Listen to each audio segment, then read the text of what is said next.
Good morning, children. Today we'll learn about the poem The Rum Tum Tugger. Let me just brief you about this poem. This poem is about a pet cat and how it behaves. His character is completely opposite. If you give him uh, if you give him anything to eat, he will want something else.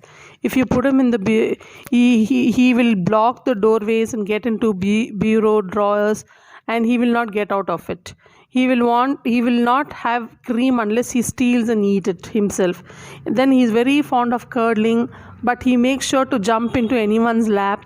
But here at the end, you will know there is no point in getting aggravated about his ways, and no way in trying to change him or complaining about his behavior, about Rum Tum Tugger's behavior. We'll see how he goes on doing this. Okay, page number 159. This poem is written by T.S. Eliot, 1888 to 1965. He was a poet, essayist, publisher, playwright, and literary and social critic. His poetry is considered to be some of the most important of the 20th century. His famous works include The Love Song of Alfred Prufrock, The Hollow Men, Ash Wednesday, Four Quarters, and The Waste Land. He was awarded the Nobel Prize in Literature in 1948. Now here, in the first paragraph, the Rum Tum Tugger is a curious cat. He is always curious. He wants to do something. If you offer him a peasant, he would have a grouse. A peasant means a large bird. Okay, and grouse means a large game. Third, with a plump and nice feathered legs. It is another sort of a fish sort of a thing which he likes. If you put him in a house, he would prefer a flat. See, if you put him inside a house, independent house, he would like to go and stay in a flat. If you put him in a flat, he would rather have a house. See, either way, as I told you, Rum Tum Tugger is always the wisher of the opposite what you give him. If you set him on a mouse, he only wants a rat. If you set him on a rat, he would rather chase a mouse. Yes, the Rum Tum Tugger is a curious cat, and there isn't any call for me to shout it, for he will do as he do, and there is nothing in doing. There is no doing anything about it. So, in the first paragraph, the poet is telling he is very curious. You give him something to eat, he wants something else. You put him in a house, he wants a flat. You put him in a flat, he goes into a house. You set him to hunt a mouse, he wants a rat. If he wants a rat, he would rather chase a mouse. But he's telling there is no use shouting at him. Next, the Rum Tum Tugger is a terrible bore. When you let him in, he wants to be out. See, when he wants to be inside, he wants to go out. He's always on the wrong side of every door. See, he's always on the wrong side where the door will slam. No, there he keeps standing. As soon as he's at home, he would like to get about. He likes to lie in the bureau drawer, but he makes such a fuss if he cannot get out. See, he wants to get into any of the cupboard drawers, and he wants to be there. And when he gets stuck in that, it will be difficult for him to come out. There he makes a fuss out of it. Yes, the Rum Tum Tugger is a curious cat, and there isn't any use for you to doubt it. There is no use if you keep thinking about this cat, for he will do as he do, and there is no doing anything about it. So he's telling there is nothing to worry. Whatever he wants, he will do, and whatever you give him, he will do in the opposite way. Page number 160. The Rum Tum Tugger is a curious beast. His disobliging ways are a matter of habit. If you offer him a fish, then he will always want a feast. When there isn't any fish, then he wouldn't eat rabbit. If you offer him cream, then he sniffs and sneers, for he only likes what he finds for himself. See, as I told you, he is always curious, and his ways are disobliging, means he never agrees to anything. He's always, if you give him a fish, he wants a feast. He wants always something very nice. If you give him a fish, he wouldn't eat rabbit. And if you offer him cream, he sniffs. He just takes the smell of it and he just keeps quiet.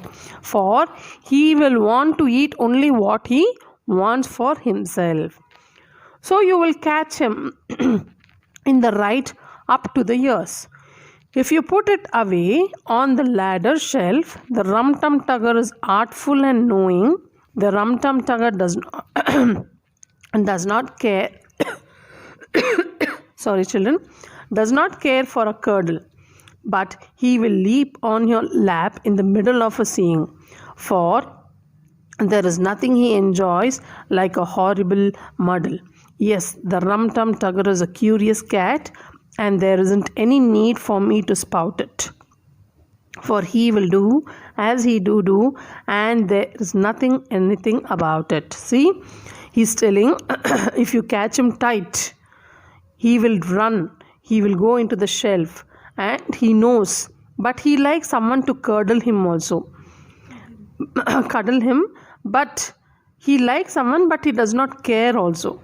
And whenever he wants him to be cuddled, what he'll do, he'll jump into someone's lap and he'll make a big scene out of getting into someone's lap, and he enjoys that horrible way of getting himself cuddled. So whatever it is, rum-tum-tugger is a curious cat, and there is nothing that you can burst out of him, for he will do whatever he wants to do. This is just an imaginary poem, children, about a cat. I think many of you have pet as a cat. So here some cats are very quiet, but here this rum-tum-tugger is always curious. He wants to do something mysterious, doing some problem to the owner there.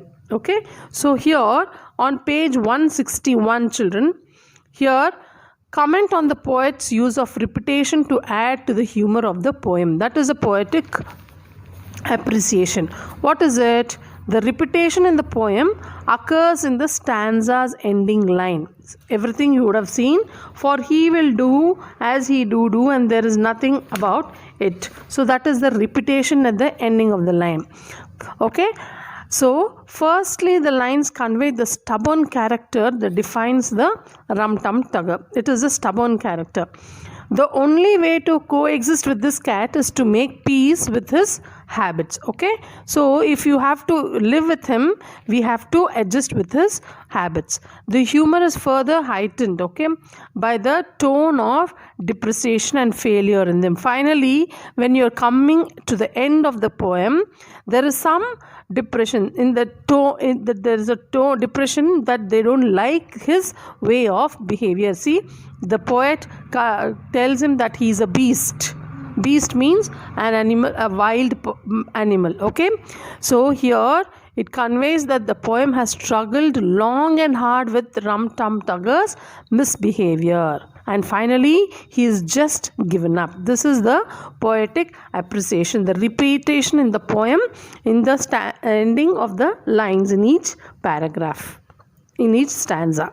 So this is about the rum-tum-tugger, that he is always doing the things in the opposite way of what the person says, and there is no way in mending the cat. So this is about rum-tum-tugger. Please read page number 159 and 160, and here I told you the answer for this also will be given in the notes, children. Okay, children, please read the poem once. Thank you.